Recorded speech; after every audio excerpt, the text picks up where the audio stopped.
You're watching BLACKTREE on TV, only on Soul of the South.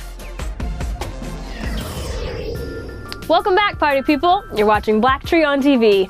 I'm your host, Alex Hudgens, and I hope this show has been hot enough for you. If not, then check this out.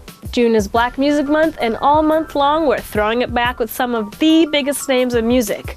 Now, we caught up with superstar rocker Lenny Kravitz, who's taken a little time off to do some acting.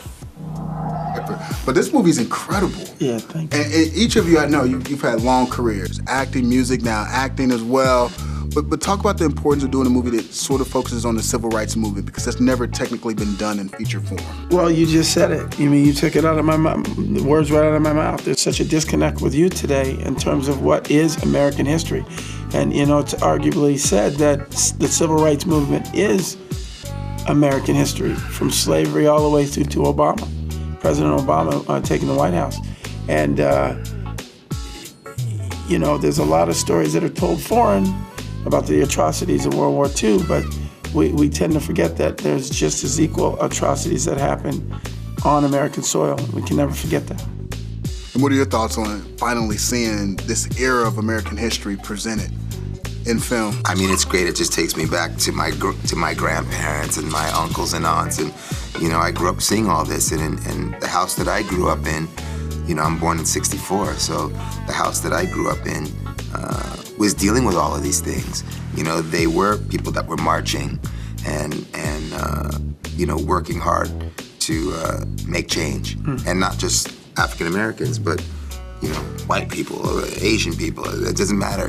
Just people were involved. So for me, it's really great to see this for people to be reminded, but also for people to learn from. There's a lot of folks, as Cuba said, that don't know a lot about this, that don't know about the Panthers, that don't know about freedom fighters, don't know about the marches, don't know about Jim Crow, and they live their lives today. Things are just kind of flowing, and they don't think about these things. Now, you two play butlers in the movie, but why has there in the past sort of been a reluctance to movies that deal with the black domestic, like Driving Miss Daisy, and you had like The Help, and now you have The Butler? Yeah, it's a very good question. You look at those movies and they told the perspective of the servant, specifically from an African American point of view. This movie takes it the next step further. It says, is that an important step in an acknowledgement of the power of being accessible and open? Or is it more important to be militant and aggressive in your opinion? We explore both of these ideas in this movie, and we give them both to you and on an epic scale and in a way that I feel is accessible to the audience, because anybody, no matter if you're black or white, can identify with the whites and blacks that died during, the Freedom Rider marches and the buses, and a lot of the people that died during the civil rights, that time period. I think that's what makes the film so powerful.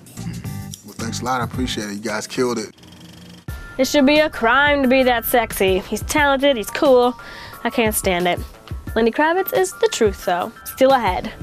What's the craziest pet that you've ever owned? The cast of How to Train Your Dragon 2 share their stories.